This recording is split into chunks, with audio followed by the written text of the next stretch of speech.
Good morning. Good morning. It's Walter and Shelley. I'm so happy to have you guys here. Thank you. I just want to do a little introduction of Walter. You've done more behind the camera stuff than in front of the camera, but you're an actor and you've done a lot of stage. It looks like you've done much more stage than film. Mostly in college, right up the street here at Occidental College. So that's where I tread the boards. And after that, with the exception of an occasional walk-on during when I was working as an AD, suddenly they needed somebody to fill a spot. And they draft me, but yeah, pretty much behind the camera, which I love. Well, just personally myself, I think you would have made a killer leading man. Oh, I mean, you had you. that look and that walk, Thank you. And probably that's what caught Shelley's attention. Maybe. There were a lot of things that are you kidding? Look at him, my gorgeous husband. In August, it'll be 41 years. That's beautiful. That's beautiful. In Hollywood, that's 150 years. Or more. more. And here, the wonderful woman who's speaking is Shelley Morrison, who I'm going to date myself here because for me, my first real recollection of you was Sister Sisto on The Flying Nun. And I know a later generation know you from Will and Grace, Rosario, the feisty maid, which I thought, yeah, go. And for the younger generation, I think, like my son's age is actually maybe a little older because he just turned 21. The voice of Mrs. Portillo on Handy Mandy. Yes. Now, for those three completely different characters, what special things have you still have for them with you? I love them. I so love them. Sister Sisto was sweet, wasn't too swift, but endearing. And Sally Field was so incredible. They all were. It was remarkable. It was, again, when all the stars aligned. Sally and I both love to do physical comedy. You guys did a lot on that show. We did a lot on the show, the two of us. And but what I loved about her was her heart. She just had this sweet heart. Rosario was in many ways my mama. That was my mama. She would not suffer a fool. Animals and children just gravitated towards her. She was down to earth. She was funny. But Rosario gave me this wonderful opportunity to just be spontaneous and be out there. And you just didn't know which way, if she was going to love you or hate you, or put you down or hug you. And I think people responded to that, and that a Hispanic woman could say, "No, don't do that to me. You watch it. You watch your mouth." Okay. And in the next minute, "Come here, sweetheart. Who's your mommy?" It was insane. It was wonderful. The writing was brilliant. It was brilliant. And the cast was brilliant. Come on. And it said something. It said something. To be in something that made a difference. And you can get so much more across with comedy than you can with hitting someone on the head. Yes. With an issue. Through comedy. Just saying, this is the way it is. Come on. Get a grip.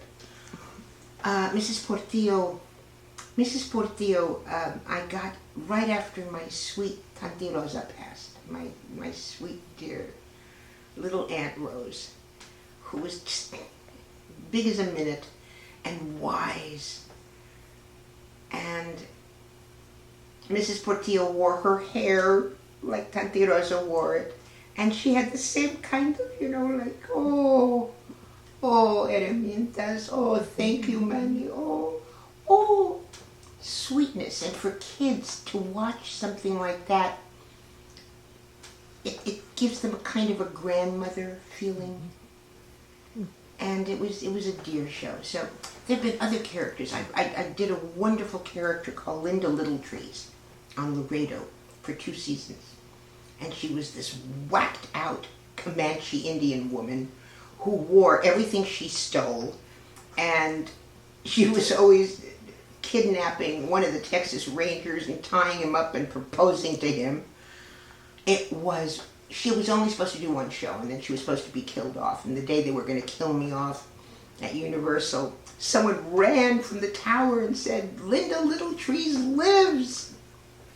So I did that for 2 seasons, and I had my own horse, and so I've been very lucky. I've been very lucky. But now it's a whole different ballgame. You know, acting, wonderful, stage, theater, the whole 9 yards, live TV. I've directed, I've produced before, but this opportunity to be working with Walter on his vision, on his quest, what an incredible, we're so blessed. Yeah, you're talking about weaving the past, journey of discovery, which is very, very personal, but also educational. And for people like myself who love history, doesn't matter from where,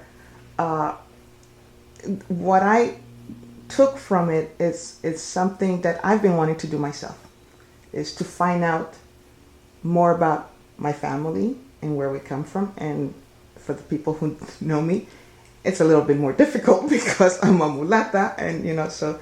But Walter, how long have you been wanting to do a project like this, or just did you yearning to get out there and find out more about who you are? Probably, without realizing, probably pretty much my whole life. Especially after my grandfather died in 1973. He was such a huge influence in my life, which comes across in the film, of course. And but life goes on, you do things and everything, but you reach a certain age when suddenly you realize that the people in your life who've always been there for you are now going or gone. And it starts to change your whole perception of life and of where you are in life. And you start wanting to find out more about your background, because it becomes important to find those roots in order to somehow prepare you for the future. And the future does involve down the road passing on to whatever next life there is, and passing it on to the next generation. What you want to do is you want to collect the stories. You want to trace your lineage. You want to find out where your folks came from, your people came from, and what they struggled with. Because by knowing those things, you can not only strengthen yourself, but you can pass it on to the next generation. And thus keep your family traditions alive, keep your family story alive, but also let the younger people know they come from somewhere. They didn't just appear like mushrooms out of nowhere. And they shouldn't be afraid to talk to the elders in the family. Yes. This is what's been happening with these screenings that we've been having. A lot of young people come up to us afterwards, and the film has inspired them to want to sit down with their elders and find out about them. I think what Walter has really accomplished, what both of us have accomplished with this film, we're in a very, very difficult time right now in the world, where technology has taken hold, which is good in many ways, but in some ways, people are losing those connections. They're losing the human connection. And this film, we love our audience. And so we were really careful how we presented this film with the accuracy and the attention to detail. But we're gifting the people who are hungry to see a film where they can connect again. Right. They can feel, they can connect, they want to learn more. There's so many little things in this documentary that I really enjoyed. The beginning made me kind of sad because you were showing all the, I don't want to give away too much, but the most recent history of what's going on in the world. But then it really opens up a complete different world for me to get involved in and root for you through the whole thing, you know. And personally, I would love to see more films like this, documentaries or actual films that are kind of based in. You guys, I think, have done quite a job with this. He's taking you on the journey, Yeah. and I'm just so proud of him. I'm so proud of the film. I'm so proud of the reactions we're getting. We're hoping this will entice other people to come. A wonderful gentleman. Where's Justin from? Ohio. We did a phone interview with him. And he is truly a film lover. He loves film. We're talking about Kubrick and Ingmar Bergman. And he saw our film, and Well, we're not placing it on anywhere near that level of filmmaking, but he was so encouraging, so incredibly encouraging. And it was like, when you're so close to something, and people here say, oh, we love it, and you have someone who can walk and chew gum at the same time who's a critic. Get it. It's very rewarding, but you know, the thing that is, I think, for both of us is so rewarding is when people say, now I want to go out and I want to explore my own family history. Because I really think that's one of our major goals. It's as Shelley said, we're losing our connections with people. It's wonderful to have social media and to be able to communicate through cell phone texting, Facebook and Twitter and all these things, but we're in many cases substituting that for the actual experience of sitting with people for an hour, a couple hours at a time, Communal. and letting them tell their stories, opening up. That takes time. You have to be an active listener. Yeah, and I don't think your journey's over yet. I mean, I feel like there's more for you to explore with this documentary and more. Well, one of the Hopefully reasons we're so. opening it August 15th through the 21st at the Lemley Theaters in Pasadena, Playhouse Theater, 4 performances a day. The reason that we're opening there is that we're not going to get rich off of that. But it may be able to entice some distributors or sales agents. So possibly we can make some money back because we've put our own money into it. We put our money where our mouth is. So we could do it the way we wanted to do it. And nobody could say, we'll give you the money if you do this. If you forget it.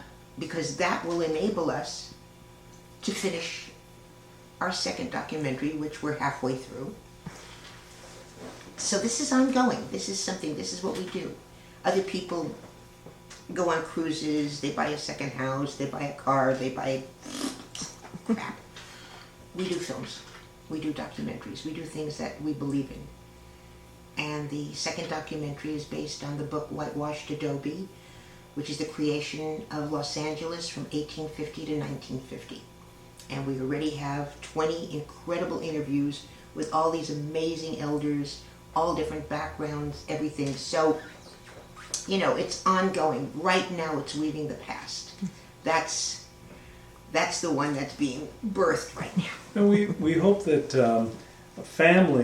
people will bring their kids as well. I mean, I don't think it's maybe suitable for young children because it's a 2-hour film, has a lot of historical information on it, and some images that are from the Mexican Revolution, which were pretty strong. There's some good archival stuff. Yes, and but I think that children who are maybe a little older, 9-10 years old, who can certainly come with their folks to see the film, and they'll learn history that isn't taught in our high schools, in our schools, and even in colleges. Not only for Latino people, but for all people, because the story of one family, one immigrant family in this country, is really a universal story. And all of us except for Native people, Native American people, and even they, thousands of years ago, immigrated or migrated from other places, it's believed. But most Americans are from, their families are from somewhere else. So this really is a story that I think resonates with everybody. That's so true. I mean, you know, when we talk about the Americas, especially this portion of the Americas, the United States in particular, people forget we came from somewhere else. We came from somewhere else, and they're still coming. They're still coming. Yeah, and this honors, this film honors, and hopefully will continue to honor, and the importance of the immigrants in creating California, Los Angeles, the contributions, and a lot of the kids that have seen the film, and they're in high school, and they'll come up to Walter and they say, they don't teach us this in school. And so, but there's a story, and there's a journey, and A lot of passion. a lot of passion, and a lot of real faces. Walter's grandmother, Victoria in the cemetery. I mean, these. I fell in love with those ladies. Was were just incredible. So it was a privilege to meet these people. I had no idea I would meet them. It was, the journey really came. Magical things happened. Amazing things happened. I had no idea where I was going in Mexico, looking for my grandfather's family and trying to put the pieces together. And it was really through the generosity of people who stepped forward to say, well, you know something, I think I know someone over here, and then they sent me over there, and then the next person, And sometimes they would say to them, it's in that next town, but that's too complicated, let me take you. That's the kindness of strangers. the kindness of strangers, and that's one of the things that I find inspirational, and I wanted to convey that in the film, to let people go with me and experience the basic humanity of people everywhere. Yes. And you know, I really enjoyed the documentary very much. But like I said, I'm a child of history, and I love geography, and you know, so this was right up my alley. And I'm so happy to have you guys here to talk about this and share it with others. And I hope lots of people will go out and see it. From your mouth to God's ear. Yes. Remember, it's running for 1 week. 1 week. August 15th it opens, Friday, August 15th, and it runs through Thursday, the 21st of August. The day before, I think the Emmys, the Emmys are the 25th. And it'll be running 4 times a day. It'll be summer vacation. Some people will be away, but a lot of people will have their kids at home, and this would be a great way to go. And there are matinee prices. Yes, and there's ample parking. Yes. On that note, thank you so much, Thank you you, guys. sweetheart. Thank you so Thank much. you. You're welcome. Thank you. You're so welcome.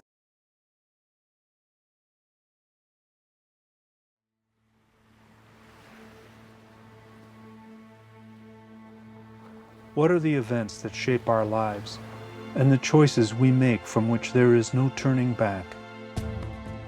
I chose to go on a journey taking me far back in time, and taking me to the ancient and turbulent country of Mexico, where my grandparents are from, where my blood is from.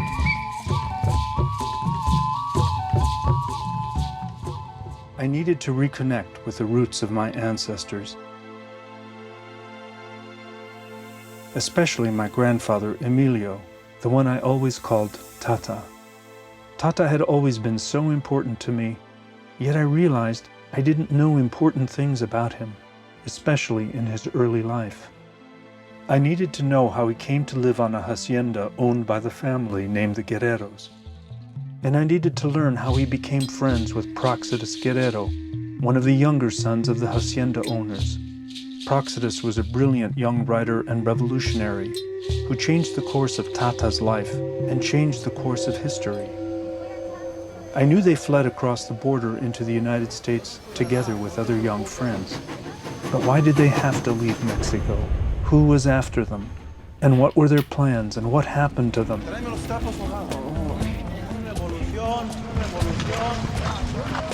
He works. He works. What does he work for?